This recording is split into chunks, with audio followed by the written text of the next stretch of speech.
Hello guys, आज मैं आपको बता दूं मैं हूं सोन नदी किनारे और मैं यहां घूमने के लिए आया था।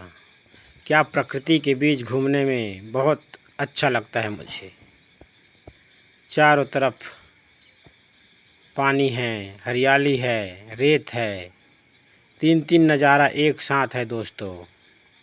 और मैं आपको बताना चाहता हूं कि अभी शाम को 5:30 बजे हैं और ये देख रहे हैं आप, शाम का समय हो चुका है। और मैं आपको ऐसा चीज़ गांव में जो दिखाई देता है दिखाने वाला हूं, और इसके लिए आपको बहुत शांत और मन को एकाग्र करके सुनना है। तो सुनिए दोस्तों।